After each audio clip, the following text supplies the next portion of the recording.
Okay, so we're diving in deep today, and we're going to be taking a close look at the Golden State Warriors versus the LA Lakers game from April 3rd, 2025. Right. Specifically, we're going to break down the first quarter of that game using a really detailed transcript from the Warriors Empire YouTube channel. Oh, yeah, that channel is great. Yeah, they really break down those games, so it's like we're right there courtside almost. It's like having a coach right there with you explaining everything. Yeah, exactly. And the mission here, what we're going to try to figure out in this deep dive is, what were the key moments of that first quarter? Right. How were each of the teams, what was their game plan, and how did the individual players start to set the tone for the rest of the game? I love it. Let's get into it. Yeah, so right away, just from the transcript, you could feel like both teams came out ready to score. Oh, absolutely. I mean, right out of the gate, we see a flurry of three-pointers, right? I mean, in the first couple of minutes, there were 5 three-pointers made between both teams. 5 already? Yeah, and you kind of get the feeling right away this is going to be a high-scoring game, and that's exciting. Yeah, and especially for the Lakers. Penske and Reeves came out hot right from downtown. Yeah, they were both feeling it. Every time they touched the ball, it seemed like they were ready to shoot, and they were making them too. Felt like it, yeah. And, Reeves especially had a strong start, coming off a game where he only scored 12 points against the Houston Rockets. Yeah, that was kind of a quiet game for him after those back-to-back 30-point games. Yeah, exactly. Yep. So to see him come out and hit his first 2 three-pointers in this game, it tells you something about his mindset. Maybe he was determined to be more aggressive on offense. Yeah, maybe the Lakers coaches were like, hey, we need you to score tonight, Yeah, exactly. Now, one thing that surprised me, and I'm curious to get your take on this, is that Steph Curry didn't attempt a single shot in the first few minutes of the game. Oh, that's interesting. Yeah, you don't see that very often from Steph Curry. Yeah, I mean, he's the greatest shooter, of all time, some would argue, and you would think he'd be, looking for his shot early. Right, right. And you have to wonder what was going on there. Was it a deliberate strategy by the Warriors? Maybe they wanted to get other players involved early on. Yeah, spread the floor a little bit. Yeah, maybe try to draw the Lakers' defense out a little bit, create some mismatches before Steph starts looking for his own shot. Or, maybe the Lakers' defense was just really focused on him, Yeah. putting a lot of pressure on him early, and maybe he just didn't get the looks that he normally gets. It is interesting to think about, how that might have been, part of their game plan. Okay. Absolutely. So speaking of game plans, Yeah. one thing that jumped out at me from the transcript is the Lakers starting lineup. They started Jackson Hayes at center. Yeah. There was some speculation beforehand that they might start Vanderbilt, but they went with Hayes. Interesting. So what do you think was behind that decision? Well, Hayes is a really athletic player, and I think the Lakers wanted to push the pace. Yeah. Get out in transition, score some easy baskets before the Warriors' defense could set up, and Hayes is perfect for that kind of game. And he's a good rebounder too, right? Oh, yeah, he's a beast on the boards. And, that created some problems for the Warriors because they were playing a smaller lineup. Yeah, I mean, the transcript even mentioned that Hayes' offensive rebounding was an immediate issue for the Warriors. Right, because they just didn't have the size to match up with him, and he was getting those second chance opportunities, and, those can be really demoralizing for the other team. Yeah, for sure. When you play good defense and you force a miss and then they get the offensive rebound and score, it's like, it takes the wind out of your sails. So let's talk about the Warriors' offense. What were they trying to do in that first quarter? Well, it seemed like they were trying to take advantage of the mismatch between Curry and Hachimura. When Hachimura was guarding Curry, they would try to post him up, use his size advantage to score in the paint, or maybe draw a foul. Yeah. And they also had Moody hitting an early three-pointer, so, they were trying to get him involved as well. Right, and they were spreading the ball around. Exactly. And one thing that the transcript really highlighted was the impact of Butler being in the starting lineup for the Warriors. Oh, yeah, that was interesting. They have a really impressive record with him starting 23 wins and only 4 losses. That's a huge difference. Yeah, and it's not just about his scoring. He does so many other things on the court that make his teammates better. Yeah, he seems like he's a really good all-around player. Yeah, exactly. And the transcript specifically mentioned that the Warriors' offense and defense have both improved with him in the starting 5. So, he's really making a big impact. That's great. Yeah, it's one of those things that, you can't always see in the box score, but it's so important for winning games. All right, so let's talk about some individual player performances. Doncic, for the Lakers, he came out looking to score right away. Yeah, he was definitely aggressive, and It makes sense when you consider that he had scored 20 points in the previous game. He was probably feeling confident.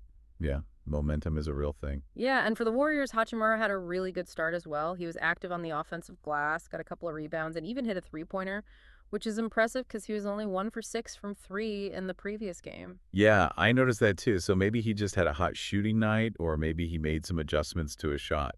It could be either one, Yeah. but it was good to see him contributing on offense. And then there's Steph Curry. His first basket was a drive to the hoop, not a three-pointer. Yeah, that's a good reminder that he's not just a shooter. He can score in a lot of different ways. Yeah, he's super crafty around the basket. And sometimes I think teams get so caught up in trying to stop his three-pointers that they forget about his other skills. Exactly. They focus so much on the perimeter that they leave him some space to drive, and he can take advantage of that. And then there was a moment in the first quarter where LeBron James made this incredible one-handed pass to Hachimura for a three-pointer. Oh, yeah. That was a beautiful play. Even when he's not scoring a ton of points himself, LeBron can still make a huge impact with his passing. I mean, that's what makes him so special, right? His Yeah. court vision is just incredible. Yeah, he sees things that other players don't see, and he can make those difficult passes that lead to easy baskets for his teammates. The Warriors also got a boost from Jonathan Kuminga. He'd been out with a pelvic bruise, but he came back for this game, and he scored right away off the bench. Yeah, that was great to see, especially since he was coming off an injury. It's always good to see a player come back strong like that. Yeah, it gives the whole team a lift. Absolutely. And, the transcript also mentions Santos, who didn't score a lot of points, but still made some important contributions on the court, like drawing a foul after a nice fake and cut. Yeah, and apparently Steve Kerr, the Warriors coach, was really impressed with his mental toughness. Yeah, it's those little things that don't always show up in the box score, but they can really make a difference in a game. So let's switch gears and talk about defense. Yeah. What were some of the key matchups and strategies we saw in that first quarter? Well, one matchup that stood out was LeBron James guarding Moody. Yeah, that's a tough assignment for Moody. It is. LeBron is still one of the best defenders in the league. And at the start of the game, Curry was matched up against Hachimura. Yeah, and as we talked about earlier, the Warriors seem to be trying to exploit that matchup on offense. Yeah. We also saw the Lakers switching on screens a lot, where two defenders would switch who they were guarding after a screen was set, and the transcript mentioned one specific example where Green and Butler switched. And of course, the Warriors were doubling Curry whenever he had the ball. Oh, yeah, that's pretty much standard procedure for any team that plays against Steph Curry. Yeah, you got to try to get the ball out of his hands. Exactly, because if you let him get comfortable, he can take over the game. And the Lakers' switching strategy was interesting because it seemed like they were trying to avoid any really bad mismatches. They wanted to make sure that they always had a good defender on the Warriors' best player. Yeah, it's all about trying to stay a step ahead. Right. So here's something that I found really interesting. At the halfway point of the first quarter, the Warriors still hadn't taken the lead. Oh, wow. And they were shooting the ball pretty well. They were 7 for 11 from the field and 4 for 6 from three-point range, but they were still trailing. Huh. That's surprising. Yeah. So what do you think that tells us about the first quarter? Well, it tells me that the Lakers were playing really well on offense. Yeah. I mean, they were hitting their shots and they were getting a lot of offensive rebounds with Jackson Hayes. And remember, they had hit 16 three-pointers in their previous game against Houston. So they were coming into this game with a lot of confidence in their outside shooting. So to sum it all up, that first quarter was a really exciting back-and-forth battle with both teams scoring at a high rate. The Lakers had the size advantage with Hayes, and they were hot from three-point range. Curry started a little slow, but he showed his versatility by driving to the basket, and both teams made some interesting adjustments on defense. Yeah, that's a great summary, and it really set the stage for what I'm sure was a very entertaining game. So here's something for you and for all of our listeners to think about. Given what we saw in that first quarter, all those three-pointers and the Lakers' dominance on the boards, what kind of adjustments do you think both coaches had to make Right. as the game went on to try to gain control?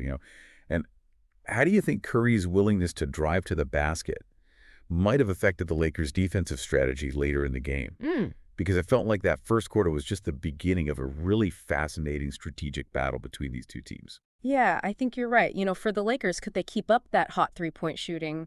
Or would they start to cool off? And for the Warriors, how could they deal with Hayes rebounding? Right. Could they find a way to box him out, or did they need to change their lineup? And then there's Curry. If he keeps driving to the basket, does that force the Lakers to adjust their defense and maybe leave other Warriors players open for three-pointers. Right. There are so many different ways that this game could have unfolded after that first quarter. It's really fun to think about. Yeah, and that's what makes basketball so great. Yeah. Right? All those little adjustments and counter adjustments. It's like a chess match. Yeah, exactly. Well, that was a deep dive into a really exciting first quarter. Thanks for joining us. Yeah, this was fun. And for everyone listening, we hope you enjoyed it, and we'll catch you next time. See you.